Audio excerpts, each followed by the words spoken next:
वालेकुम। अगर तमाम स्टूडेंट्स की वॉइस आ रही है तो करनी वाले कंफर्म करें।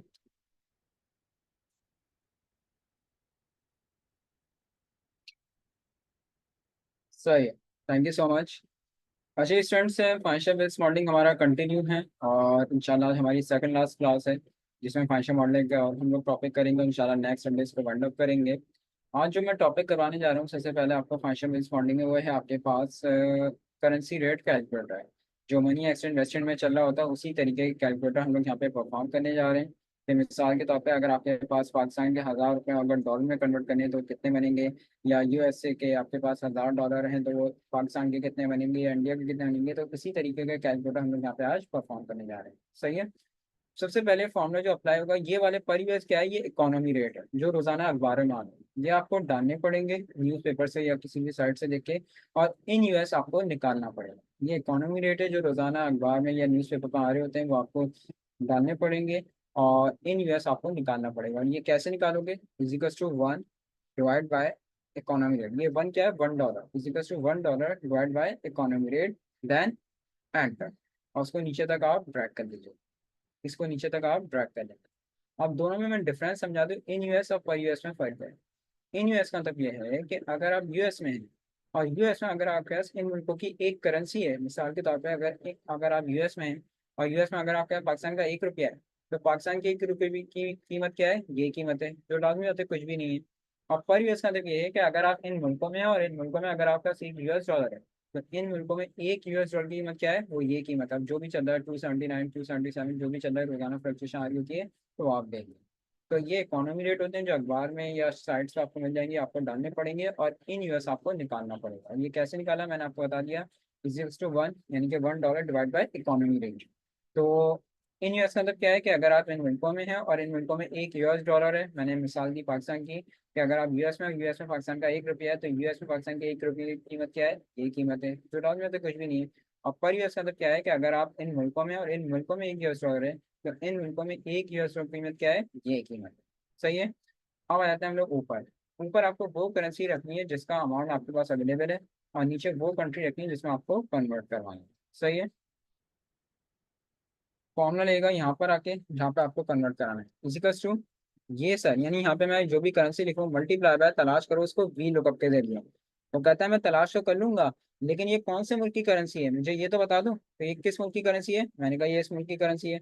कॉमा, कह रहा है कहाँ से तलाश करूँ, मैंने कहा ये पड़ा हुआ क्राइटेरिया, यहाँ से तलाश करके लेकर आओ। एफोर्ड करो या ना करो ये आप पे डिपेंड करता है, क्योंकि फॉर्मूले को ट्रैक तो हमें करना ही नहीं है। तो एफोर्ड नहीं भी करोगे तो चलेगा। कॉमा, वो कहता है आपने मुझे ये बता दिया इस मुल्क की करेंसी है कहाँ से तलाश करना है, ये भी बता दिया इस यहाँ से तलाश करना है। लेकिन ये जो रेंज देकर आ रहे हैं आप, वैल्यू टेबल रेंज, ये तो बहुत बड़ा आपने टेबल सिलेक्ट कर लिया। इसमें से एक स्पेसिफिक कॉलम बताया ना कि कौन से कॉलम से आंसर को सर्च करना है, मैंने कहा इन यूएस से करना है, यानी कि सेकंड कॉलम से आंसर को सर्च करना है। Comma zero for exact match, bracket close. अब मैं कहता हूँ जो तुम इस करेंसी के आंसर को ढूंढ के लेकर आओगे उसको डिवाइड करो दूसरे मुल्क की करेंसी से। वो कहता है मैं डिवाइड भी कर दूंगा, लेकिन किस मुल्क की करेंसी से डिवाइड करना है ये तो बताओ। तो मैंने कहा जिस मुल्क में मुझे कन्वर्ट करवाना है, यानी कि पाकिस्तान हो या जो भी है जिसमें आपको आपको कन्वर्ट कराना है, वो कंट्री आपने सेलेक्ट कर लेनी है। कहाँ, कहता है अच्छा ये भी मैं कर लूंगा, कहाँ से तलाश करूँ इसका डेटा, मैंने कहा इसी से, इस पूरे टेबल से तलाश करो। कहता है कौन से कॉलम से, मैंने कहा वही सेकंड कॉलम से, और comma zero for exact match, bracket close, then end. अब मिसाल के तौर पे अगर मैं यहाँ पे लिखता हूँ फॉर एग्जाम्पल 530, ये देखो $530 पाकिस्तान के बनेंगे 1,47,340 रुपीज। और अगर मैं यही कन्वर्ट कर लूँ, ऊपर मैं करता हूँ मिसाल के तौर पे पाकिस्तान, और ऊपर मैंने कर लिया पाकिस्तान और मैं नीचे कर लेता हूँ यूएसए। तो पाकिस्तान के 530 रुपये यूएसए के माशाल्लाह से सिर्फ और सिर्फ $2 बन रहे हैं। अच्छा, अगर मैं कन्वर्ट करता हूँ ऊपर इंडिया को, इंडिया के 530 रुपये यूएसए के $11 बनेंगे। और अगर पाकिस्तान में हम लोग कन्वर्ट करना चाहें इसके, जबरदस्त, क्या समझ में आ रहा है, इंडिया के 530 रुपये पाकिस्तान के बन रहे हैं 2947। तो इससे क्या समझ में आता है स्टूडेंट, हमारी करेंसी इंडिया से काफी बेहतर है या बहुत ज्यादा खराब है। जी, क्या समझ में आ रहा है ये देख के आपको, कि हमारी करेंसी इंडिया से बहुत ज्यादा बेहतर है या बहुत ही ज्यादा खराब है।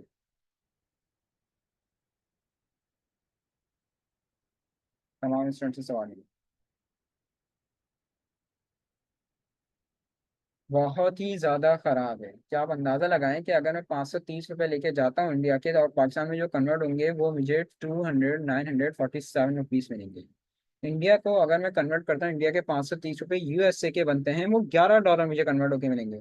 और वही अगर मैं पाकिस्तान में कन्वर्ट करवाता हूँ, पाकिस्तान के 530 रुपये यूएसए के सिर्फ $2 मुझे मिलेंगे। तो इससे हम अंदाजा लगा सकते हैं कि हमारी करेंसी इस वक्त कितनी डिक्लाइन है। आई बात समझ में? फॉर्मूला देख लें। इजिकल्स टू, ये शायद यानी ये करेंसी, यानी यहाँ पे जो भी मैंने अमाउंट डालू मल्टीप्लाई बाय, तलाश करो उसको वी लुकअप के जरिए, ब्रैकेट स्टार्ट। वो कहता है मैं तलाश भी कर लूंगा, लेकिन ये कौन से मुल्क की करेंसी मुझे ये तो बताओ। मैंने कहा ये इस मुल्क की करेंसी। कॉमा कहता है कहाँ से तलाश करूँ, मैंने कहा ये पड़ा हुआ डेटा यहाँ से तलाश कर लो। कॉमा टू कहता है इतना बड़ा डेटा आपने दिया, स्पेसिफिक कॉलम बताना है, कौन से कॉलम से सर्च करना है। मैंने कहा इस वाले कॉलम से सर्च करना है, in USA. Comma zero for exact match, bracket close. मैं कहता हूँ तो जो तुम इस मुल्क की करेंसी का आंसर को तलाश करके लेकर आओगे ना, उसको डिवाइड करो दूसरे मुल्क की करेंसी से। कहता है कौन से मुल्क की करेंसी से डिवाइड करना है। मैंने कहा इस मुल्क की करेंसी से डिवाइड करना है जिसमें मुझे कन्वर्ट करवाना है। कहता है अच्छा इसको कहाँ से तलाश करूँ। मैंने कहा वही इस पूरे टेबल से तलाश करो। कॉमा टू कहता है कौन से कॉलम से। मैंने कहा वही सेकंड कॉलम से। और comma zero for exact match, bracket close, then enter. तो ऊपर हमेशा याद रखिएगा आपको वो कंट्री रखनी है जिसका अमाउंट आपके पास अवेलेबल है, और नीचे वो कंट्री रखनी है जिसमें आपको इसे कन्वर्ट करवाना है। पर यूएस इन इकोनॉमी रेट होते हैं, ये आपको अखबार से साइट से देख के डालने पड़ेंगे, और इन यूएस का अमाउंट आपको निकालना पड़ेगा। आगे बात समझ में क्लियर है? तो ये था आपके पास currency rate calculator. Money exchange वैसे में तो उनका और बहुत हाई फाई कैलकुलेटर होता है, लेकिन उसी तरीके का कैलकुलेटर ये है जो मैंने अभी आपको एक्सेल में डिजाइन करना सिखाया है। नेक्स्ट एक और जबरदस्त टॉपिक अब मैं करवाने जा रहा हूँ तुम लोग को, नेम कमांड का। नेम कमांड बहुत ही छोटी सी चीज है, लेकिन बड़ी जबरदस्त चीज है। यानी सामने वाले को कंफ्यूज करने के लिए हम नेम कमांड का इस्तेमाल आराम से कर सकते हैं। देखें, एक मिनट।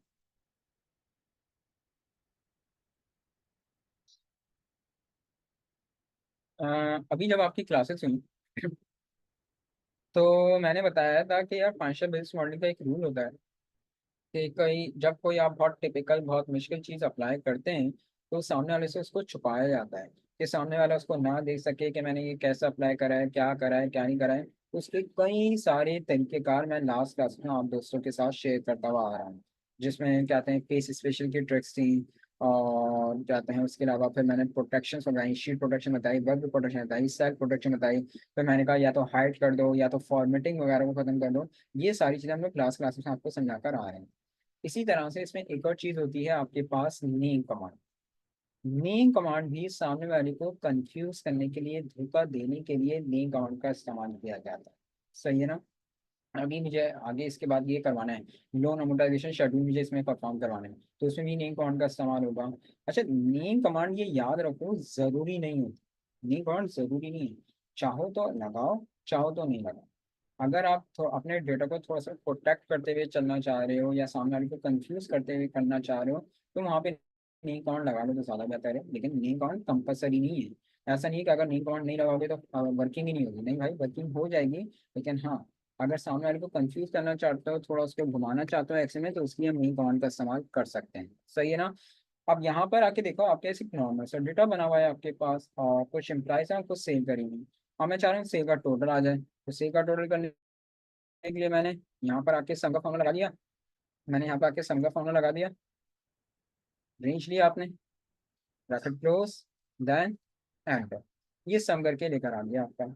सम तो आ गया, लेकिन अब मैं क्या चाह रहा हूँ, मैं ये चाहता हूँ कि देखो यहाँ पे इसने करा सम ब्रैकेट स्टार रेंज दिए B4 से लेके B12, लेकिन मैं ये चाह रहा हूँ कि फॉर्मूला भी लगाए, ये सम का ही फॉर्मूला लगाए, लेकिन जो रेंज एड्रेस लिखा हुआ आ रहा है ना, B4 B12, ये लिखा हुआ आना है। अच्छा जी, ये लिखा हुआ है तो क्या लिखा हुआ है? मैं ये चाह रहा हूँ इसकी टॉप हेडिंग लिखी जाए, physical to sum bracket start, ये B4 B12 लिखा नहीं है, बल्कि इसकी जो है क्या लिखा हुआ आ रहा है, SALE, सेल लिखा हुआ आ रहा है। इससे फायदा क्या होगा? इससे फायदा ये होगा कि जिस बंदे को नेम कमांड के बारे में नहीं पता है, वो यही एज्यूम करेगा कि यहाँ पे मैंने बकायदा टाइपिंग करी है SALE से, जबकि मैं ऐसा कुछ नहीं करूंगा। मैं रेंज ही लूंगा, लेकिन नेम कमांड की बदौलत वो करेगा क्या, उसकी हेडिंग को उठा के लेकर आएगा। ये फायदा होता है नेम कमांड का, कि सामने वाले को कंफ्यूज करने के लिए, धोखा देने के लिए हम इसका इस्तेमाल कर सकते हैं। अंडरस्टैंड। करना क्या होता है, नीम कॉर्न कैसे अप्लाई होती है, याद रखो। जिस चीज़ के लिए आपको नीम कॉर्न अप्लाई करनी है, पहले आपने उस एरिया को सिलेक्ट करना है। मुझे इस चीज़ के लिए नीम कॉर्न अप्लाई करनी थी, तो मैंने ये एरिया को सिलेक्ट कर दिया। सेलेक्ट करने के बाद आप जाओगे फॉर्मूलाज के मेन्यू में। फॉर्मूलाज में जाने के बाद आप जाओगे क्रिएट फ्रॉम सिलेक्शन में। क्रिएट फ्रॉम सिलेक्शन, और क्रिएट फ्रॉम सिलेक्शन में जाने के बाद आपने कुछ नहीं करना है। आपने सिलेक्शन कर लिया, उसको खुद पता है इसको न्यू अकाउंट बनानी किसकी है, उसको टॉप रॉ की न्यू अकाउंट बनानी है। उसने खुद सिलेक्ट कर लिया यहाँ पे टॉप रॉ। आप सिर्फ ओके करोगे। सही है, आप सिर्फ ओके करोगे। अब जब देखो यहाँ पर आके मैं सम का फॉर्मूला लगाता हूँ। ब्रैकेट स्टार्ट, मैं रेंज लेता हूँ, bracket close, done and.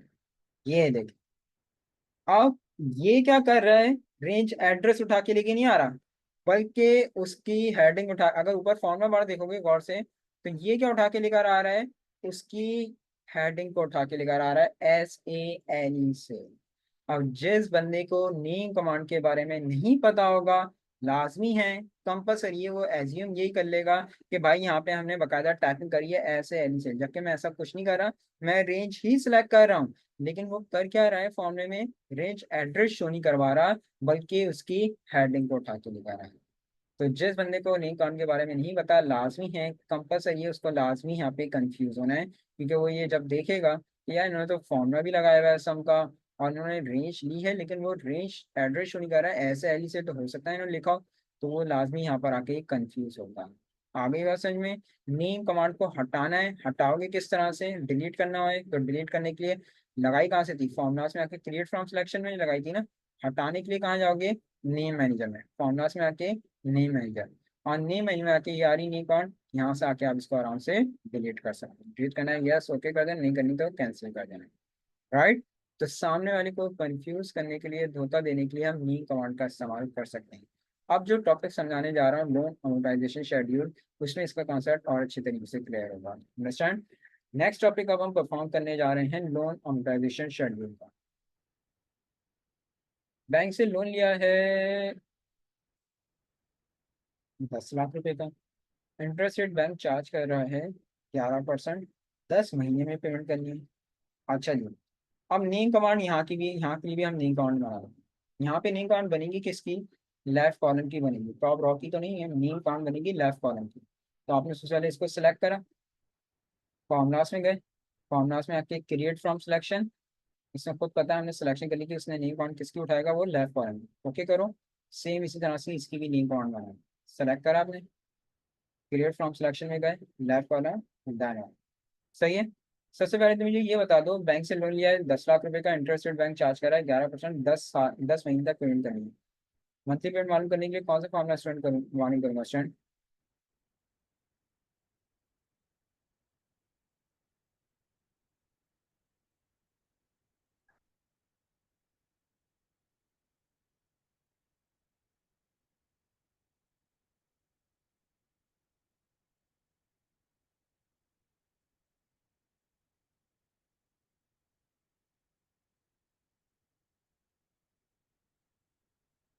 Formula क्या था, फॉर्मूला तो बताओ, वेरी गुड, बिल्कुल सही है, PMT फॉर्मूला था क्या, तो आखिरी क्लासेस है, सेकंड लास्ट क्लास है।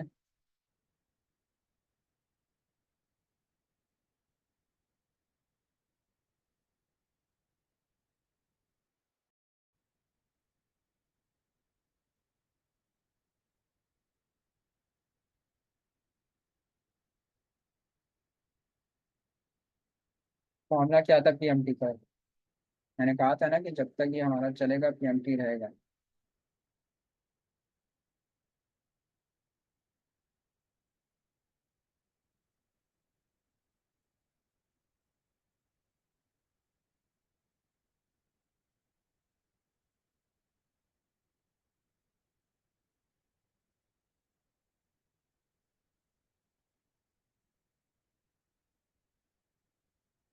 थोड़ा सा गलत हो गया, Asif, very very very value very अच्छा ट्राई करा, गुड।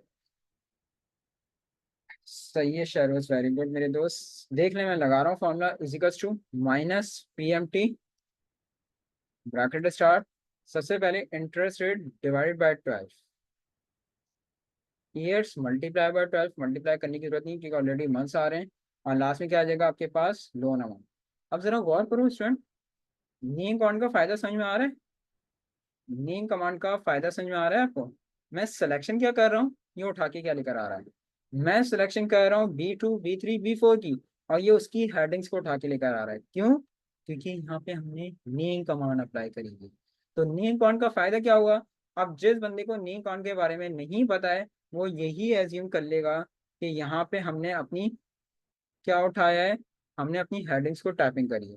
जबकि मैं ऐसा कुछ नहीं कर रहा हूँ। मैं उठा के क्या लेकर आ रहा हूँ, मैं उठा के वही लेकर आ रहा हूँ जो हमारी यहाँ पर आके सेल नंबर है। लेकिन किसकी बदौलत, ये किसकी बदौलत, ये सिर्फ और सिर्फ नेम कमांड की बदौलत उसकी हेडिंग्स को उठा के लेकर आ रहा है। आ गई बात समझ में?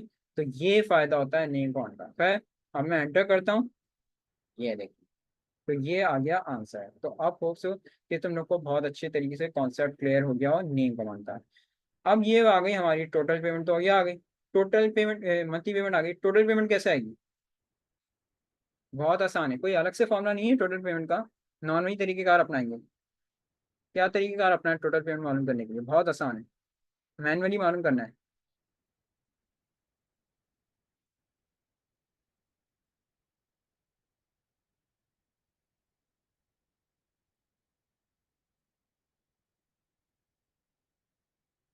क्या लिख रहे हो, समझ में नहीं आ रहा। टोटल पेमेंट कैसे आएगी, सिंपल सा सवाल है।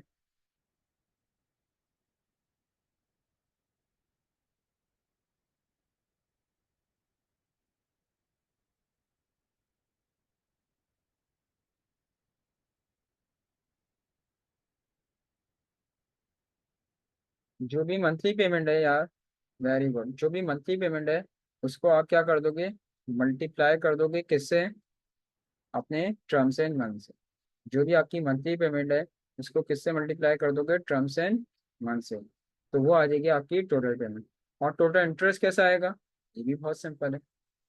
टोटल इंटरेस्ट कैसा आएगा, इसको भी मैनुअली मालूम करना है, कोई अलग से तरीके का नहीं है, बहुत आसान है ये भी। टोटल इंटरेस्ट कैसा आएगा?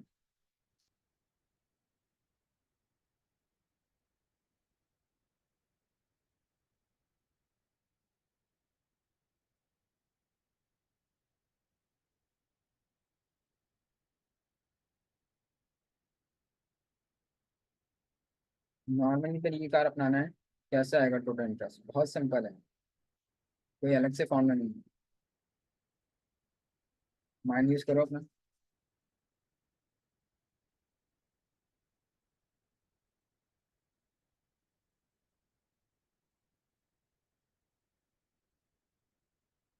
सिंपल सी बात है यार, जो भी आपकी टोटल पेमेंट है उसमें से माइनस कर दोगे अपने लोन अमाउंट को। जो भी आपकी टोटल पेमेंट है उसमें से माइनस कर दोगे अपने लोन अमाउंट को, तो वो आ जाएगा आपका टोटल इंटरेस्ट। आ गई बात समझ में? क्लियर है? अच्छा जी, अब हम करने जा रहे हैं loan amortization schedule. Loan amortization schedule मैंने बताया था आप लोग को कि ज़्यादातर अपने पास कंपनीज भी बनाती हैं, बैंक भी बनाता है, लेकिन ज़्यादातर बैंक इससे को अपने पास परफॉर्म कर रहे होते हैं कि जब कस्टमर बैंक से लोन लेता है तो बैंक अपने पास देखता है कि भाई कस्टमर का ये बैलेंस था। जब आप पहले महीने पेमेंट करते हैं तो बैंक उसमें देखता है कि हमारा प्रिंसिपल यानी हमारी एक्चुअल पेमेंट क्या है और हमारा इंटरेस्ट क्या है। और जब आप पहले महीने की पेमेंट कर देते हैं तो एंडिंग बैलेंस बन जाता है। और पहले महीने का एंडिंग ऑटोमेटिकली दूसरे महीने का क्या बनता है, ओपनिंग बैलेंस बन जाता है। फिर जब मंथली पेमेंट को, क्योंकि हर महीने सेम रहती है, फिर जब आप दूसरे महीने की पेमेंट करते हैं तो बैंक उसमें देखते हैं हमारा प्रिंसिपल क्या है, हमारा इंटरेस्ट क्या है, और फिर वो एंडिंग बैलेंस जाता है, फिर वो ओपनिंग होता है। इस तरह से जैसे जैसे पेमेंट हो रही होती है, जब लास्ट में होता है तो वो अमाउंट क्या आता है, बिल्कुल जीरो हो जाता है। उससे मतलब क्या होता है कि कस्टमर का अकाउंट क्लोज हो गया, अब इससे कोई रिकवरी नहीं करनी है। तो यही पूरा शेड्यूल अब हम यहाँ पे परफॉर्म करने आ रहे हैं। ऊपर वाली वर्किंग तो हमने कर ली है। अब बताओ यहाँ पर आके बिगिनिंग बैलेंस हमारा क्या है। लेकिन ये पूरी वर्किंग मैं खुद सिर्फ सेकंड में समझा सकता हूँ, लेकिन वही जो क्लास के शुरू से मैं बात बताता आ रहा हूँ, मैं चाहता हूँ कि आपके कॉन्सेप्ट क्लियर हो, तो मैं आप लोगों से जब भी पूछ आता हूँ, वरना मैं सिर्फ सेकंड में ये टॉपिक पढ़ा के आगे बढ़ जाऊँगा।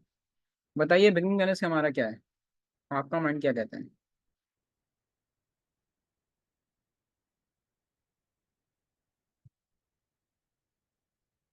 वेरी गुड, बिगिनिंग बैलेंस हमारा क्या है, हमारा लोन अमाउंट है। तो इजिकल्स टू जो भी आपका लोन अमाउंट था उस पर क्लिक करके आप एंटर कर देंगे। अभी इसको ड्रैग नहीं करोगे, सही है? मंथली पेमेंट, जो भी हम मंथली पेमेंट कर रहे हैं उसका लिंक बना लेंगे। ये देखो, फायदा समझ में आ रहा है मंथली पेमेंट का? मैं सेलेक्ट कर रहा हूँ 20/6 को, वो उठा के लेकर आ रहा है उसकी हेडिंग। तो अब जिस बंदे को नेम अकाउंट के बारे में नहीं पता वो यही एज्यूम करेगा कि बकायदा मैं यहाँ पे टाइपिंग कर रहा हूँ मंथली पेमेंट, मैं ऐसा कुछ नहीं कर रहा। मैं सिलेक्शन वही सेल की कर रहा हूँ लेकिन वो उसकी हेडिंग को उठा के लेकर आ रहा है। तो ये फायदा होता है आपके पास नेम कमांड का। मंथली पेमेंट को हमने ड्रैग कर लिया नीचे तक। प्रिंसिपल पेमेंट कैसे आएगी स्टूडेंट बताइए। प्रिंसिपल पेमेंट कैसे आएगी, समझा चुका हूँ, बहुत डिटेल में जो समझाया था। प्रिंसिपल पेमेंट कैसे आएगी या प्रिंसिपल अमाउंट कैसा आएगा।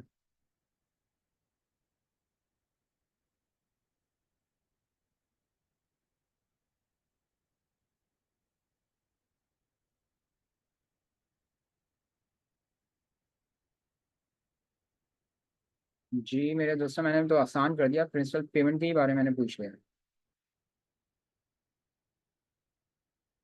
नहीं नहीं, फॉर्मूला बेस्ड रखेंगे, पूरी पूरी फॉर्मूला बेस्ड रखेंगे।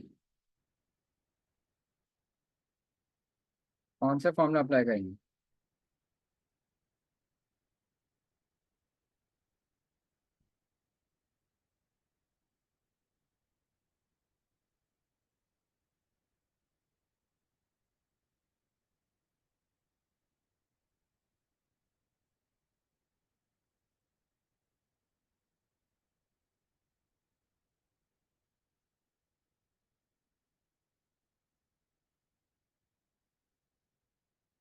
वेरी गुड मेरे दोस्त अब्दुल्ला, बस एक छोटी सी गलती आ गई है, दो छोटी सी गलतियां हैं, चलो कोई इशू नहीं है, well try, very good. Very good, PPMT का फॉर्मूला क्या हो गया मेरे दोस्तों। नाम मत डिबोल देना तुम लोग मेरा आगे जाके भाई। प्रिंसिपल पेमेंट का पूरा फॉर्मूला बताया था मैंने, पीपीएमटी का फॉर्मूला था equals to minus PPMT, bracket start, सबसे पहले interest rate divided by 12, comma. Abdullah पहले महीने के लिए मालूम करना है तो हमने यहाँ पे वन का लिंक दे दिया, वरना वन लिखा जाता है, अभी मौजूद है तो हमने वन का लिंक दे दिया। सही है। ईयर्स मल्टीप्लाई बाय 12, मल्टीप्लाई करने की जरूरत नहीं है क्योंकि ऑलरेडी मंथ्स आ रहे हैं। और लास्ट में क्या आ जाएगा आपके पास, loan amount, bracket close, then end. मैंने समझाया था याद है, प्रिंसिपल जब फाइनेंशियल फंक्शन चाहता है प्रिंसिपल बढ़ता जाता है इंटरेस्ट कम होता जाता है, तो ये देख लो, ये प्रिंसिपल देखना बढ़ता जाएगा। ये देखिए मैंने कहा था ना अमोर्टाइजेशन में और कॉन्सेप्ट क्लियर होगा, तो ये देखो ये प्रिंसिपल इसका बढ़ता जा रहा है हर महीने। आगे समझे इंटरेस्ट अमाउंट कैसे आएगा बताइए चले। इंटरेस्ट अमाउंट कैसे आएगा।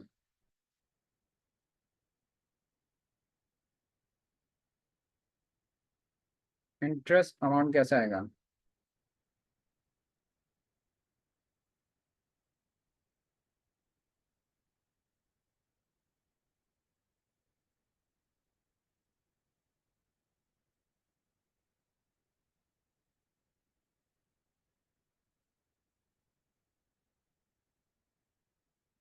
फॉर्मूला बेस्ड रखेंगे मेरे दोस्त, पूरी फॉर्मूला बेस्ड रखेंगे।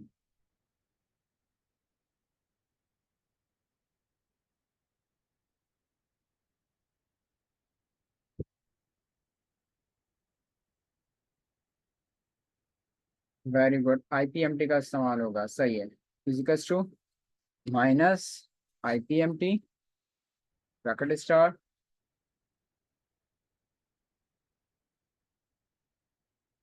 Interest rate divide by 12, comma, पहले महीने के लिए मालूम करना है, लिंक दे दिया। ईयर्स मल्टीप्लाई बाय 12, मल्टीप्लाई करने की जरूरत ही नहीं है, ऑलरेडी मंथ्स में आ रहा है। और लास्ट में क्या आ जाएगा, loan amount, bracket close, then end. तो ये आ गया हमारा इंटरेस्ट, प्रिंसिपल बढ़ता है इंटरेस्ट कम होता है, ये खुद देख सकते हैं आप लोग। ये देख, सही है, ये फाइनेंशियल फंक्शन समझाया था कि लोन अमोर्टाइजेशन में कॉन्सेप्ट क्लियर हो जाएगा, तो ये देख सकते हैं कि प्रिंसिपल बढ़ता जा रहा है और इंटरेस्ट हर महीने कम होता जा रहा है। And the last one is, second last one is ending balance कैसा आएगा। बहुत सिंपल है ये भी, आपका माइंड क्या कहता है। एंडिंग बैलेंस कैसे मालूम करेंगे।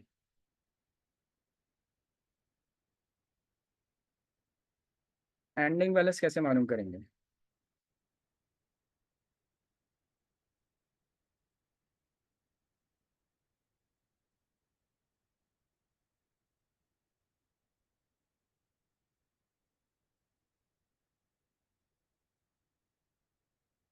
मुझे तमाम दोस्तों का आंसर चाहिए, आपका आपका माइंड क्या कहता है, अपना अपना माइंड इस्तेमाल करो, गलत करोगे ना कोई इशू नहीं है यार, माइंड यूज करो बस अपना। क्या लगता है तुम लोग को एंडिंग बैलेंस कैसा आएगा।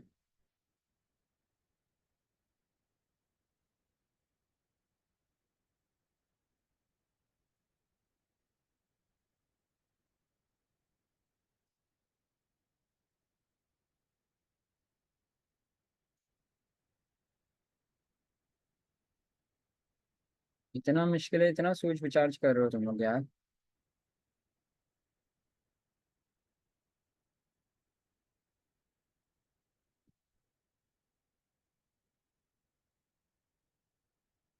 अच्छा, तुमने तो सबको ही माइनस करवा दिया यार।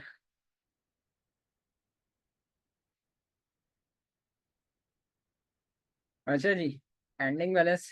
बाकी अफशीन आलिया, आप लोग कहाँ हैं? आप लोग का भी आंसर रिक्वायर्ड है। मोहम्मद, और कौन है क्लास में इस वक्त? इमरान।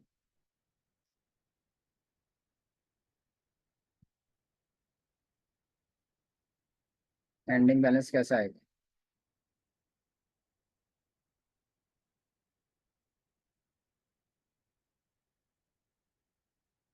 सिंपल सा है यार। जो भी आपका बिगनिंग बैलेंस है, उसमें से आप माइनस कर देंगे अपने प्रिंसिपल को। कुछ दोस्तों ने कहा सर मंथली मंथली पेमेंट क्यों होगी भाई? मंथली पेमेंट तो इंटरेस्ट भी शामिल है ना, हमें तो एक्चुअल पेमेंट को माइनस करना होगा ना। कि जो भी आपका बिगनिंग बैलेंस है उसमें से हम अपनी एक्चुअल पेमेंट को माइनस करेंगे, देन एंड। तो वो हो जाएगा आपका एंडिंग बैलेंस। इसको हमने नीचे तक ड्रैग कर दिया। हम लोग ने सब चीज़ों को ड्रैग करा था सिवाय किसके? बैंकिंग बैलेंस के। अब बैंकिंग बैलेंस को ट्रैक करने की बारी है, पहले इसका लिंक बनाएंगे। यानी कि जो भी पहले महीने का एंडिंग था, वो दूसरे महीने का क्या बनेगा? ऑब्वियसली तो ओपनिंग बनेगा। तो आपने यहाँ से लिंक बनाया है इसका। लिंक बना के एंटर करोगे, यानी पहले महीने का एंडिंग दूसरे महीने का ओपनिंग बनेगा। तो इजिकल्स टू ये लिंक बनाया आपने, एंटर करा, और इसको ड्रैग करोगे। जैसे ही ड्रैग करके यहाँ पे छोड़ोगे ना, तो ये जो बैलेंस एंडिंग बैलेंस है ये जीरो हो जाएगा। इसका मतलब क्या हो जाएगा? अब अकाउंट क्लोज हो गया है। अब इस कस्टमर से हमें कोई रिकवरी नहीं करनी। ये देख लीजिए, जब मैं इसको ड्रैग करके नीचे लेकर आऊंगा, ये देख, खत्म। बिल्कुल जीरो हो गया, मतलब क्या हुआ? इस कस्टमर का अकाउंट क्लोज हो गया। तो ये होता है लोन अमोर्टाइजेशन शेड्यूल, जो बैंक्स और कंपनीज दोनों होती है, ज्यादातर बैंक्स बना रहे होते हैं। कि बैंक ने कहा कि भाई कस्टमर का ये लोन था, मंथली पेमेंट तो लाजमी आता है, हर महीने सेम रहती है, लेकिन प्रिंसिपल बढ़ता जाता है, इंटरेस्ट कम होता जाता है। कि पहले महीने में प्रिंसिपल ये था, इंटरेस्ट ये था। जब कस्टमर ने पहले महीने की पेमेंट करी तो एंडिंग बैलेंस बन गया। और पहले महीने का एंडिंग ऑटोमेटिकली दूसरे महीने का क्या बना? ओपनिंग बना। जब दूसरे महीने की पेमेंट करी बैंक ने, इसने कस्टमर ने, तो उसमें बैंक ने देखा कि भाई हमारा प्रिंसिपल अमाउंट ये है और हमारा इंटरेस्ट अमाउंट ये है। और जब उसने पेमेंट कर दी तो एंडिंग बैलेंस बन गया, पहले दूसरे महीने का एंडिंग, थर्ड मंथ का ओपनिंग है। इस तरह से जैसे ही सेकंड लास्ट मंथ आया, 9वें महीने का क्या बन रहा था? 1,04,156 रुपये एंडिंग बना था। तो 10वें महीने का क्या बना? ओपनिंग बन गया।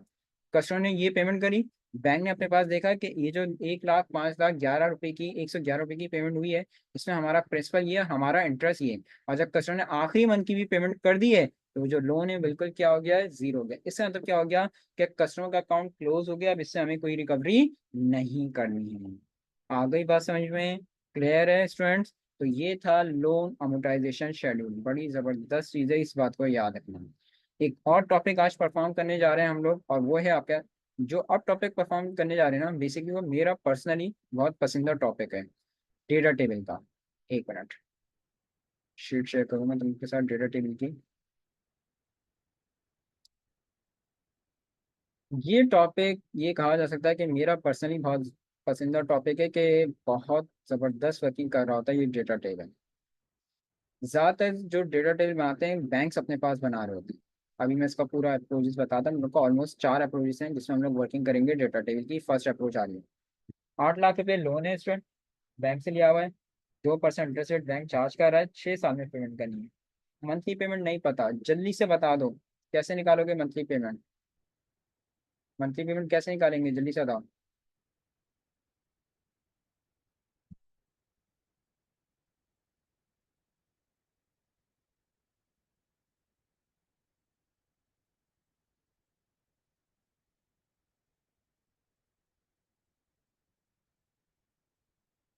पीएमटी का फॉर्मूला लगाएंगे, equals to minus PMT, bracket start. सबसे पहले interest rate divide by 12, comma, years multiply by 12, comma, और लास्ट में क्या आ जाएगा आपके पास? Loan amount, bracket close, then enter. तो 11,800 रुपये हर महीने आपको पे करने हैं, जब जाके आपका 8 लाख का लोन पूरा होगा 6 साल में, 2% इंटरेस्ट रेट समेत। तो मंथली पेमेंट तो हमने मालूम कर लिया। ये डेटा टेबल क्या है? देखिए, अब आपका मैनेजर आपसे ये कहता है कि सही है भाई, तुमने मुझे ये तो बता दिया कि 2% पे क्या मंथली पेमेंट बनेगी। वो कहता है चल एक काम करो कि तुम मुझे एक शेड्यूल बना के दो, कि मेरे पास अगर फॉर एग्जांपल एक साथ 10 कस्टमर आके खड़े हो जाते हैं और हर किसी को मुझे अलग अलग इंटरेस्ट रेट पे मंथली पेमेंट लोन देना है, तो कितना कितना उनको पेमेंट करनी होगी। यानी आसान अल्फाज में ये चाह ये रहा है कि मुख्तलिफ इंटरेस्ट रेट पर क्या क्या मंथली पेमेंट बन सकती है, ये मुझे मालूम करके बताओ। यहाँ पे तो 2% के लिहाज से आ रही है ना। वो कह रहा है ये नहीं, काम करो कि अलग अलग परसेंटेज पे क्या मंथली पेमेंट बन सकती है वो मुझे मालूम करके बताओ। एक तो ये तरीका मैं उसको कहता हूँ कि सर यहाँ पे आप चेंज करें, वो मंथली पेमेंट को यहाँ पे चेंज करके बता देगा, ये देख लें। वो कहता है भाई ये तो मैं भी कर सकता हूँ, ये नहीं करो, कोई क्या शेड्यूल परफॉर्म करके दो कि what is the monthly payment on different interest rate. यानी मुख्तलिफ इंटरेस्ट रेट पर क्या क्या मंथली पेमेंट बन सकती है, कोई कैसा शेड्यूल क्रिएट करके दे दो कि यहाँ पे परसेंटेज आ रही है, इंटरेस्ट रेट आ रहा है, यहाँ पे उसके सामने मंथली पेमेंट आ जाए। कि जैसे ही कोई कस्टमर लोन लेना है तो फौरन मैं देख के बता सकता हूँ कि भाई 4% आपको ये मंथली पेमेंट करनी होगी, 8 पे ये करनी होगी, 12 पे ये करनी होगी। मेन डेटा में कोई चेंजिंग ना है।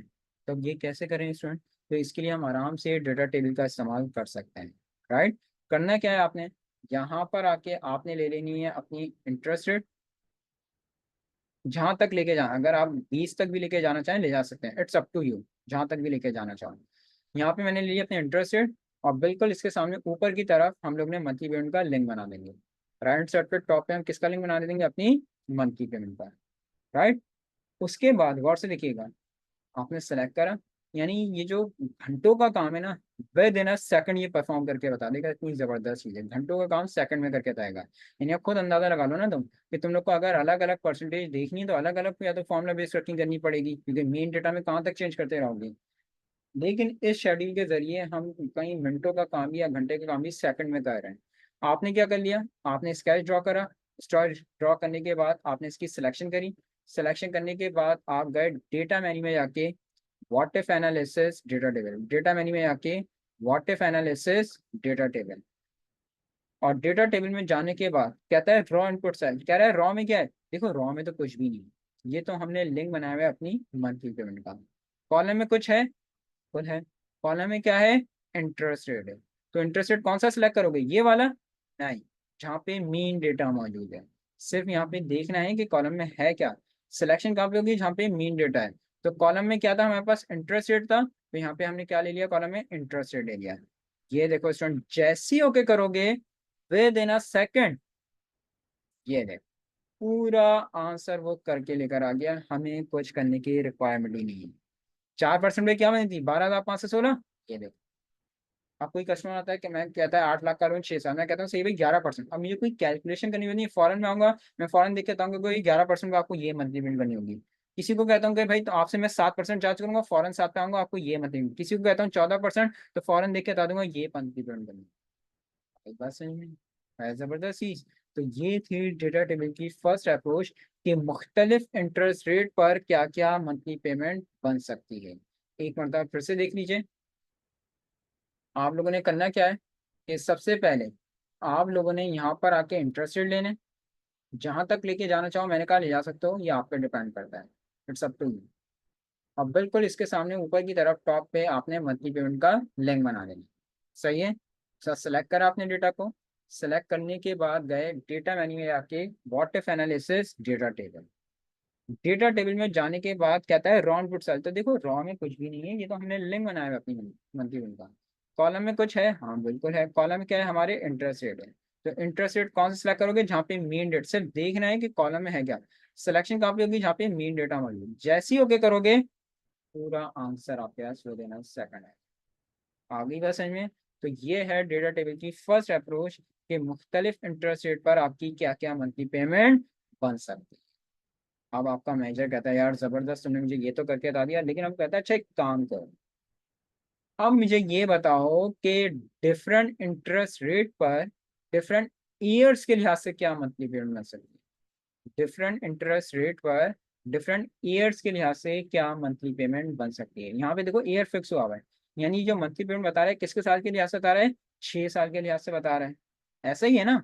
लेकिन अब वो सेकंड अप्रोच में क्या कह रहे हैं जहाँ, सेकंड अप्रोच में वो ये कहते हैं कि आप हमें ये बताइए कि डिफरेंट इंटरेस्ट रेट पर डिफरेंट ईयर्स के लिहाज से क्या मतलब बनेगी, वो मालूम करके बताओ।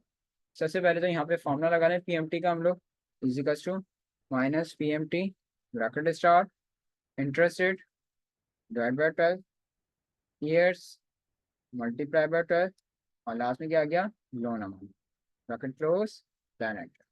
तो ये आ गई अपनी मंथली पेमेंट। अब आपका मैनेजर क्या कहता है सेकंड अप्रोच में, क्या है वो क्या चाह रहा है। और वो चाह रहा है कि यार सही है, वेल एंड गुड, तुमने ये तो बता दिया कि डिफरेंट इंटरेस्ट रेट पे क्या मंथली मिल सके, लेकिन अब वो चाह रहा है, वो ये कह रहा है कि अब मुझे ये बताओ कि डिफरेंट इंटरेस्ट रेट पर डिफरेंट ईयर्स के लिहाज से क्या मंथली पेमेंट मिल सके। आई बात समझ में। अब क्या करें, कोई इशू नहीं है, डेटा टेबल है ना हमारे पास। यहाँ पर आके आपने लिए अपने इंटरेस्ट रेट, जहाँ तक लेके जाना चाहो बार बार कह रहा हूँ ले जा सकते हैं। और यहाँ पर बिल्कुल टॉप की तरफ अब आ जाएगा आपके पास राइट साइड पे आपके ईयर्स। यहाँ पे आपके पास आ जाएंगे आपके ईयर्स, और मंथली पेमेंट का लिंक बिल्कुल इसी के ऊपर बनाओगे। मंथली पेमेंट का लिंक बिल्कुल इसी के, क्योंकि यहाँ पर तब जगह ही नहीं, तो मंथली पेमेंट का लिंक बिल्कुल इसी के ऊपर की तरफ बन जाएगा। राइट, सेलेक्ट करा आपने डेटा। सेलेक्ट करने के बाद अब आप जाएंगे डेटा मेन्यू में आके what if analysis data table. मुझे अब आप लोग ये बताइए स्टूडेंट, कॉलम में कुछ है हमारे पास, कॉलम में क्या है, कुछ है कॉलम में या नहीं। तमाम स्टूडेंट से सवाल है, कॉलम में कुछ है या नहीं है।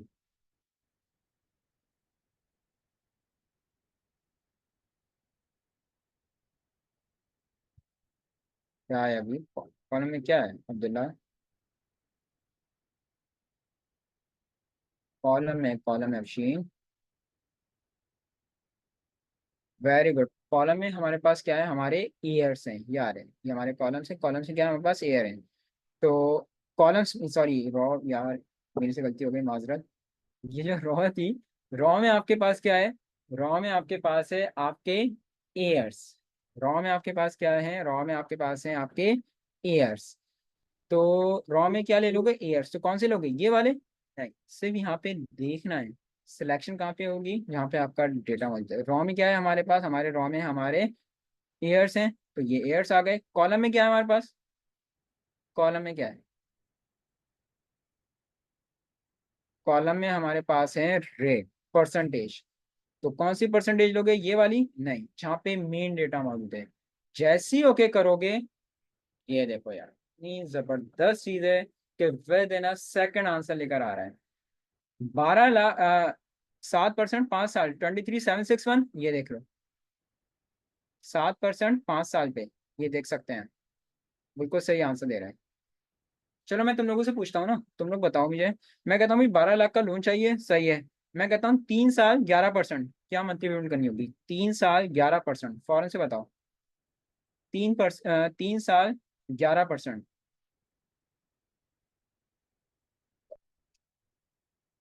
जी, 3 साल 11% पे क्या मंथली पेमेंट करनी होगी, 11%। Very good, 39,286। अच्छा चेंज करें। अब मैं कहता हूँ फॉर एग्जाम्पल, लेकिन ये फॉरन फॉरन देख के बताओ ताकि मुझे अंदाजा हो जाए बहुत अच्छे तरीके से, तुम लोग को भी समझ में आ रहा है। मैं कहता हूँ यार फॉर एग्जाम्पल 12 लाख का मुझे लोन तो चाहिए, लेकिन मैं कहता हूँ मिसाल के तौर पे 5 साल 3%, 5 साल 3%। हम्म,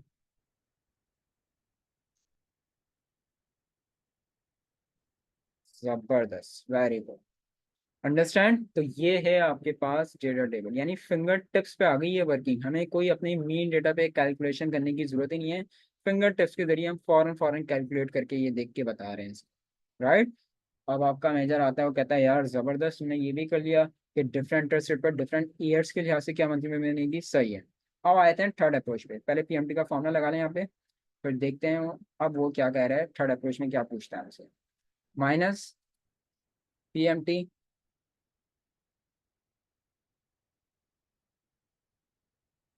इजिकल्स to minus PMT bracket start. सबसे पहले interest rate divide by 12 comma years multiply by 12 comma, और लास्ट में क्या आ जाएगा आपके पास loan amount bracket close, done है। तो ये आ गई हमारी मंथली पेमेंट। अंडरस्टैंड। अच्छा जी। अब वो जनाब आपसे कहते हैं कि यार चलो तुमने मुझे ये भी बता दिया कि डिफरेंट इंटरेस्ट रेट पर क्या मंथली पेमेंट बनेगी, तुमने मुझे ये तो बता दिया, तुमने ये भी बता दिया कि डिफरेंट इंटरेस्ट रेट पर डिफरेंट ईयर्स के लिहाज से क्या मंथली पेमेंट बनेगी, ये भी सही हो गया। लेकिन अब मुझे जरा ये बताओ कि डिफरेंट इंटरेस्ट रेट पर डिफरेंट लोन्स के लिहाज से क्या मंथली पेमेंट बनेगी। यहाँ पे देखो लोन फिक्स हुआ हुआ है, यानी ये जो आंसर दे रहा है वो कितने लाख के, 12 लाख के लिहाज से दे रहा है। लेकिन अब वो चाह क्या रहा है, अब वो फ्लक्चुएट करना चाह रहा है कि डिफरेंट इंटरेस्ट रेट पर डिफरेंट लोन्स के लिहाज से क्या मंथली पेमेंट बनेगी, वो मालूम कर देता हूँ। What is the monthly payment on different interest rate and on different loan amount. Understand. तो अब यहाँ पर आके आपने ले लिए अपनी परसेंटेज, 12 तक ले लेते हैं, और यहाँ पर आके आप ले लोगे अपने लोन अमाउंट। 2-2 लाख का मैं फर्क दे रहा हूँ, इट्स अप टू यू कि आप कितने लाख का डिफरेंस देना चाह रहे हैं। मैंने 2-2 लाख का डिफरेंस दे रहा हूँ यहाँ पे। सही है। और इसको मैं पूरा ले आता हूँ 10 लाख तक के। आगे भी ले जा सकते हो, कोई इशू नहीं है, 12, 14, 16 जहाँ तक लेके जाना चाहिए। अच्छा, ये आगे पीछे हो सकता है, यानी परसेंटेज को आप रॉ में ले जाओ और लोन को आप कॉलम में ले आओ, इट्स अप टू यू, ये ऐसा कोई इशू नहीं है, ये आगे पीछे आप कर सकते हैं जो आपको ज़्यादा बेहतर लगे। और मंथली पेमेंट का लिंक बिल्कुल इसी के ऊपर बनाओगे। मंथली पेमेंट का लिंक बिल्कुल इसी के ऊपर बनेगा। अब मैं नहीं, तुम लोग मुझे बताओगे। अब आ जाते हैं हम लोग डेटा मेन्यू में जाके, what if analysis, data table. जी स्टूडेंट, रॉ इनपुट सेल में क्या दूं मैं, तुम लोग मुझे बताओ। रॉ इनपुट सेल में क्या देना चाहिए मैं, बताइए। सेल नंबर बताओ, आसानी हो जाएगी मेरे लिए। सेल नंबर बता दो मुझे।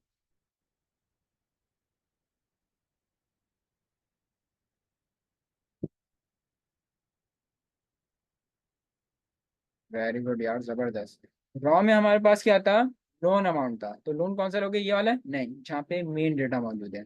अब कॉलम में क्या आएगा ये भी बता दें। कॉलम में क्या आएगा।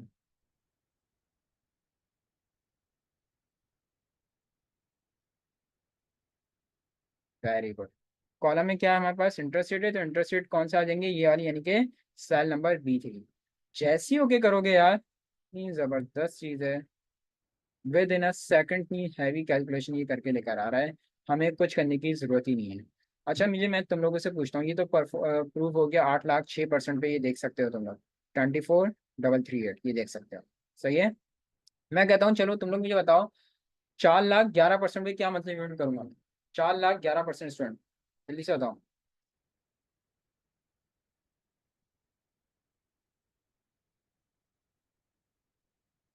वेरी गुड, जबरदस्त। चेंज करें, मैं कहता हूँ मिसाल के तौर पे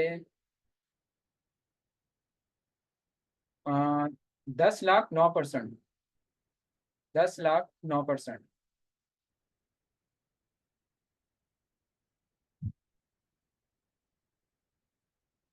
वेरी गुड, जबरदस्त। तो आप देख लो, तुम लोग को खुद अंडरस्टैंड हो गया इतनी जबरदस्त चीज, यानी कि हमें सेकंड भी नहीं लग रहा, हम फौरन से देख के कस्टमर को बता सकते हैं कि भाई इतने लोन पे इतने परसेंटेज की लिहाज से आपको ये मंथली मिलेगी। आ गई बात समझ में, क्लियर है। तो ये थी इसकी थर्ड अप्रोच। और अब आए थे इसकी लास्ट अप्रोच की तरफ, और वो है आपके पास फोर्थ अप्रोच। अब आपका मैनेजर कहता है यार चलो आपने मुझे ये बता दिया कि डिफरेंट इंटरेस्ट रेट पे क्या मंथली पेमेंट बनेगी, वेल एंड गुड। तो कहता है आपने ये बता दिया डिफरेंट इंटरेस्ट रेट पर डिफरेंट ईयर्स के लिहाज से क्या मंथली पेमेंट बनेगी, वेल एंड गुड। आपने ये बता दिया कि डिफरेंट इंटरेस्ट रेट पर डिफरेंट लोन्स के लिहाज से क्या मंथली पेमेंट बनेगी, जबरदस्त। आखिरी अप्रोच क्या होनी चाहिए स्टूडेंट, आप लोग का माइंड क्या कहता है, जब तक मैं फॉर्मूला लगा रहा हूँ PMT का, तुम लोग मुझे बताओ आखिरी अप्रोच क्या होनी चाहिए, जब तक मैं फॉर्मूला लगाऊँ। लास्ट फोर्थ अप्रोच क्या होनी चाहिए।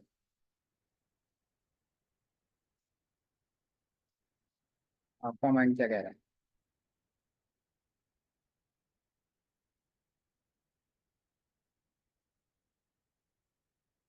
नहीं, मंथली पेमेंट तो हम मालूम ही कर रहे हैं आपशी, हम जितनी भी 3 अप्रोचेस करी सब में ही मंथली पेमेंट मालूम कर रहे हैं ना। यासीन, हम सब में ही मंथली पेमेंट करी, लेकिन अप्रोच होनी क्या चाहिए।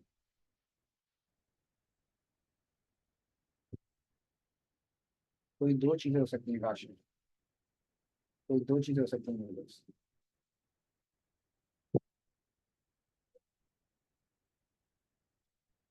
लास्ट अप्रोच क्या होनी चाहिए स्टूडेंट, आपका माइंड क्या कह रहा है, मेरा सिंपल सा सवाल।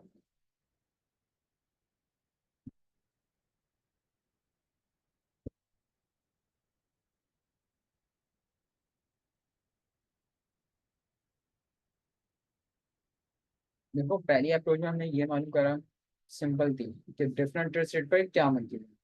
सही। सेकंड अप्रोच हमने ये मालूम करा डिफरेंट इंटरेस्ट रेट पर डिफरेंट ईयर्स के लिहाज से क्या मंथली पेमेंट करनी है, राइट।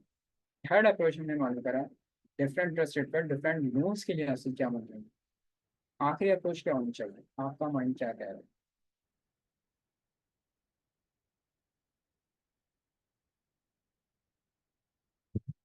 लास्ट अप्रोच मेरे दोस्तों ये होगी कि डिफरेंट इंटरेस्ट रेट पर डिफरेंट ईयर्स के लिहाज से क्या मंथली। यहाँ पे जो हम मालूम कर रहे थे डिफरेंट इंटरेस्ट रेट पर डिफरेंट लोन्स के लिहाज से, यहाँ पे ईयर फिक्स हुआ हुआ था, यहाँ पे 3 साल के लिहाज से बता रहा था। लेकिन आखिरी अप्रोच में वो आपसे ये कहता है कि आप मुझे ये बताओ कि डिफरेंट इंटरेस्ट रेट पर डिफरेंट ईयर्स के लिहाज से क्या मतलब। यहाँ पे फिक्स क्या हो जाएगा, अब आपका लोन अमाउंट है। तो यहाँ पे लास्ट अप्रोच क्या है कि डिफरेंट इंटरेस्ट रेट पर डिफरेंट लोन्स के लिहाज से क्या मंथली पेमेंट बनेगी। वही बात मैंने कहा था कि ईयर और वो आप आगे पीछे कर सकते हैं, कोई ऐसा इशू नहीं है। तो यहाँ पे मैंने ले लिया आपके ईयर, और यहाँ पे आके ले ली मैंने अपनी परसेंटेज। ये आप आगे पीछे कर सकते हैं, इसका कोई ऐसा इशू नहीं।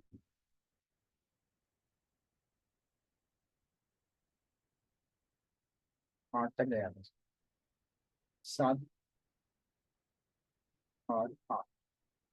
और मंथली पेमेंट का लिंक बिल्कुल इसी के ऊपर आ जाएगा।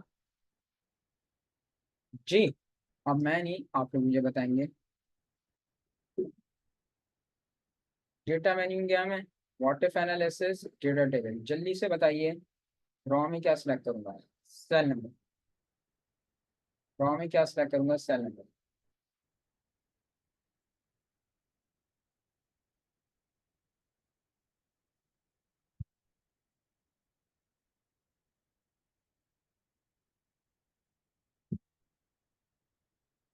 रॉ में क्या है हमारे पास, इंटरेस्ट रेट है। तो इंटरेस्ट रेट कहाँ लिखे हुए थे, ये लिखे हुए, यानी ये आ गया B3। और कॉलम में क्या आएगा स्टूडेंट, कॉलम में क्या लेंगे।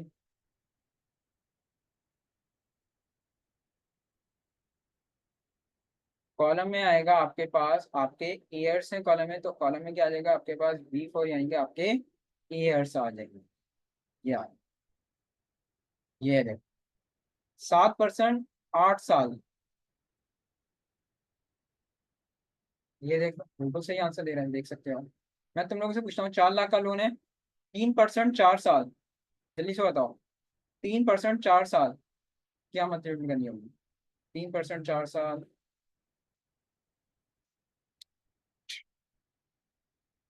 जबरदस्त। And the last one is, एक और पूछ लेता हूँ।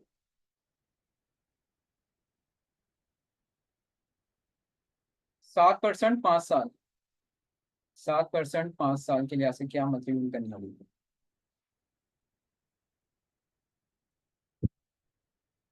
वेरी गुड, जबरदस्त। आ गई बात समझ में, क्लियर हुआ। तो ये थी लास्ट अप्रोच कि डिफरेंट ईयर्स पर डिफरेंट इंटरेस्ट रेट के लिहाज से क्या मंथली पेमेंट बन सकती है। अब अगर कोई मेरे से, ये मेरा दोस्त कहे कि सर अगर हम तीनों चीज़ों को एक साथ फ्लक्चुएट कराना चाहें, तो मेरे दोस्त वो हो नहीं सकता। आप लोग यहाँ पे देख सकते हो कि यहाँ पे हमारे पास, क्या कह रहे हैं इसमें।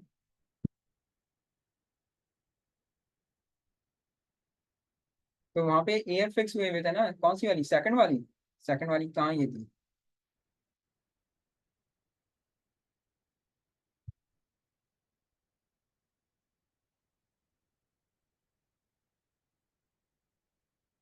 22 वर्ष हो गया ना, ईयर्स बदल लिया है। और उधर कॉन्सेप्ट वही वाली, हाँ कॉन्सेप्ट वही वाला है इसका भी। कॉन्सेप्ट इसका भी वही वाला है। लेकिन यहाँ पे क्या है। अच्छा एक मिनट, एक मिनट, एक मिनट, एक मिनट, एक मिनट, एक मिनट, एक मिनट, एक मिनट, एक minute. Just a minute, just a minute, just a minute. Sorry sorry sorry sorry sorry. Abdullah thank you, मेरे मेरे दोस्त, यहाँ पे मेरे से एक गलती हुई है। एक मिनट।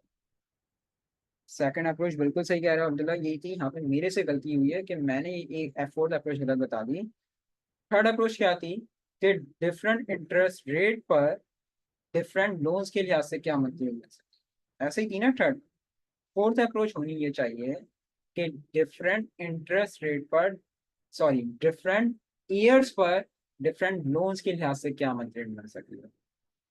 डिफरेंट ईयर्स पर डिफरेंट लोन्स के लिहाज से क्या मंथली पेमेंट बन सकती है। Thank you so much Abdullah. मुझे गाइड करने के लिए। ये मेरे से यहाँ पे गलती हो गई। तो यहाँ पर आके अब हम ले लेते हैं इंटरेस्ट रेट। तो इंटरेस्ट रेट तो है नहीं, ईयर्स, सॉरी। इसको मैं कर लेता हूँ जैन, नंबर में ले लेता हूँ।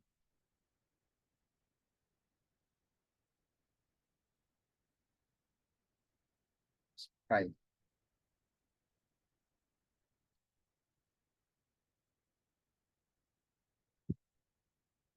यहाँ पे हमारे पास आ गए ईयर, 10 साल ले लेते हैं। और यहाँ पे हम ले लेते हैं अपने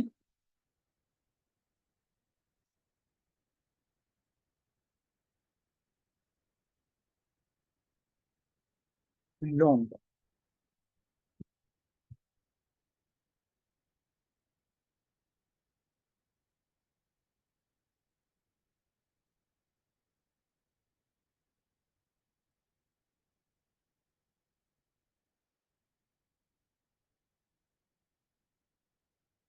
सही है अब्दुल्ला, सही है स्टूडेंट। यहाँ पे मेरे से मिस्टेक हुई थी।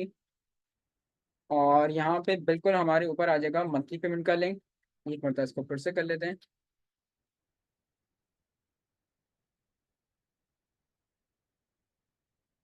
अब बताइए रॉ में क्या आना चाहिए, सेल नंबर।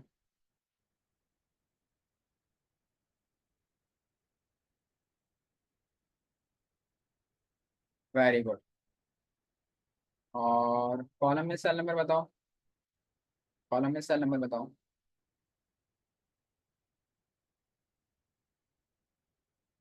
जबरदस्त। ये देखिए, 4 लाख 8 साल। सही बन रहा है। चेंज करो, मैं कहता हूँ भाई 10 लाख 5 साल क्या देनी होगी स्टूडेंट। 10 लाख 5 साल क्या मतलब करनी होगी।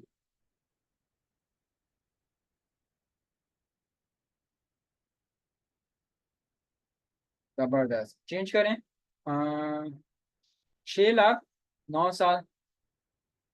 6 लाख और 9 साल के लिए ऐसे क्या पेमेंट करनी होगी। वेरी गुड, जबरदस्त। अब क्लियर हो गया। क्लियर है अब्दुल्ला। तो ये थी फोर्थ अप्रोच कि डिफरेंट ईयर्स पर डिफरेंट लोन्स के लिहाज से क्या मंथली पेमेंट बनी। तो यहाँ पे एक सवाल ये आता है अगर मेरे पास कि सर यहाँ पे हम दो चीजों को फ्लक्चुएट करवा रहे हैं, ये देखो। अच्छा, अब यहाँ पे ये याद रखें, यहाँ पे जो मंथली पेमेंट आ रही है ना, यहाँ पे फिक्स क्या हुआ है। यहाँ पे फिक्स हुआ है इंटरेस्ट रेट। यानी ये 7% के लिहाज से पूरी मंथली पेमेंट आपको बता रहा है। बेशक इसने इसने लोन को और क्या कहते हैं ईयर्स को चेंज जरूर कर दिया है, लेकिन यहाँ पे फिक्स क्या है, ये 7% के लिहाज से बता रहा है। अब अगर कोई मेरे से ये कहे कि सर अगर हम इसको भी फ्लक्चुएट करें इंटरेस्ट रेट को, तो नहीं, क्योंकि हमारे पास डेटा डेल में जो गुंजाइश दी है मेरे दोस्तों, सिर्फ दो की दी है। इससे ज्यादा नहीं कर सकते, लेकिन हाँ, हम ऑल्टरनेट जरूर कर सकते हैं। और ऑल्टरनेट पूरा डेटा चेंज कर देगा उठा के। ऑल्टरनेट से मेरा क्या है, अभी 7% है ना, मैं कहूँ भाई मुझे तो 10% के लिहाज से पूरा डेटा देखना है। तो जैसे ही तुम लोग यहाँ पे 10 करोगे ना फ्रेंड, पूरा डेटा देखो अब ये चेंज कर देगा। तो तीसरी चीज को जो हमने फिक्स रखी हुई है, उसको अगर आप मैनुअली चेंज करते हैं, उसका पूरा डेटा पे भी, डेटा टेबल पे भी इम्पैक्ट हो जाएगा। Same as it third approach में हमारी क्या थी कि डिफरेंट इंटरेस्ट रेट पर डिफरेंट लोन्स के लिहाज से क्या मतलब मिल सके। ये कितने साल के लिहाज से थी, 3 का साल के लिहाज से थी। मैं चाहूँ नहीं भाई मुझे तो 5 साल के लिहाज से चाहिए, जैसे ही मैं यहाँ पे 5 लिख के एंटर करूंगा ना, पूरा डेटा टेबल भी चेंज आएगा। यानी अगर तीसरी चीज जो हमने फिक्स रखी है, अगर उसको हम मैनुअली फ्लक्चुएट कराते हैं, तो ऑटोमेटिकली वो आपके डेटा को भी हिट करेगा जाके। आ गई बात समझ में। क्लियर हो गया डेटा टेबल भी तमाम स्टूडेंट्स को। जी स्टूडेंट्स, आप लोग को खुद अंडरस्टैंड हो गया होगा कितनी जबरदस्त चीज है ये, कि इतना मुश्किल काम विद इन अ सेकंड ये आपको परफॉर्म करके दे रहा है। राइट। एक छोटा सा फॉर्मूला आज और कर लेते हैं स्टूडेंट, मुझे शायद लगता है वो मैंने फॉर्मूला नहीं करवाया है। डेटेड इफ का फॉर्मूला करवाया है मैंने तुम लोग को। कंफर्म करो, दो डेट्स के कंपैरिजन वाला आई थिंक करवा दिया है। नहीं करवाया। ये एक मिनट रुको, मैं शीट ओपन कर लूँ। या सीधे साथ में ला देता हूँ फॉर्मूला। एक मिनट में शीट ओपन कर लूँ। बड़ा जबरदस्त फॉर्मूला है डेटा टाइप का। तो एक छोटा सा फॉर्मूला है, मैंने कहा वो भी आज करवा दूँ, फिर नेक्स्ट क्लास संडे को तो लास्ट क्लास ही है, तो आज हम हीरो एंड करेंगे। या फॉर्मूला है।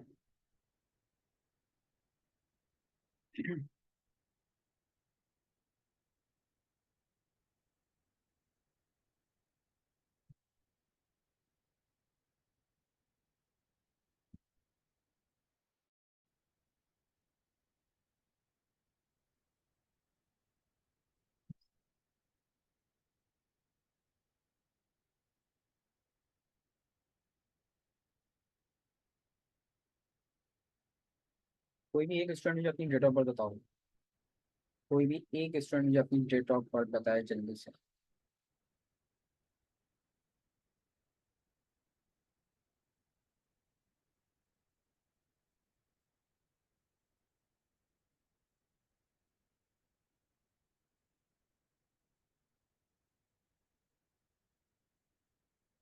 तुमने मुझसे पूछा है कोई भी एक स्टूडेंट अपनी डेट ऑफ बर्थ बता दो।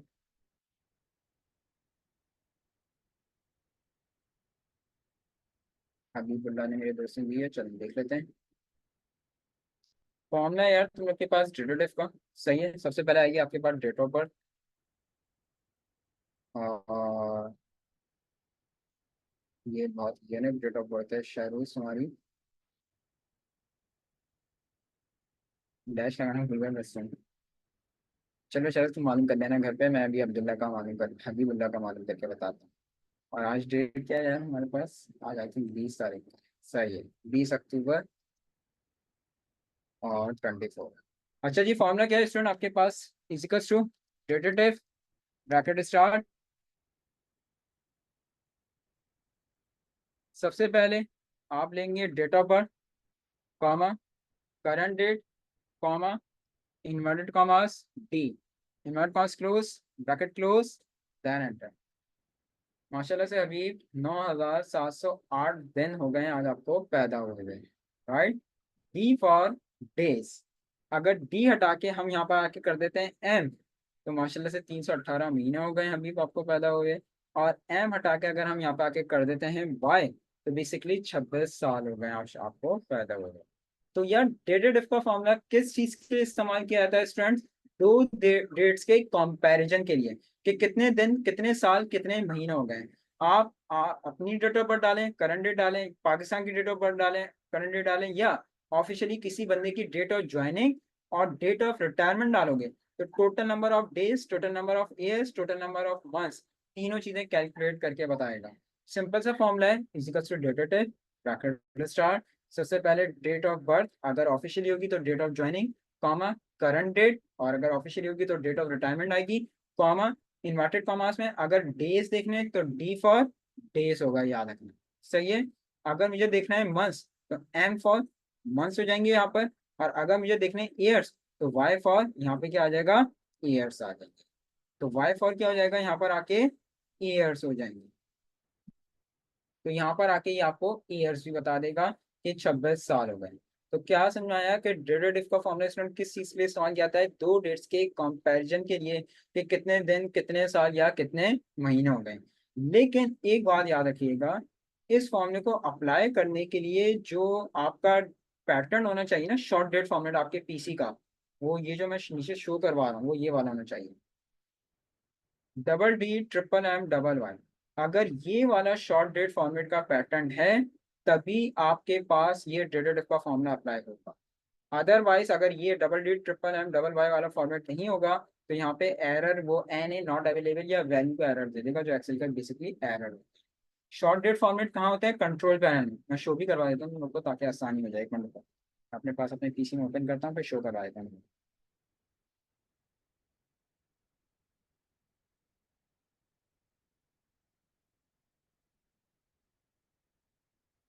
देखो जब तुम लोग रीजनल लैंग्वेज ऑप्शन में आते हो ना, ये ऑप्शन आ रहा है यहाँ पे, change date time and number format, तो यहाँ पे आके क्लिक करोगे।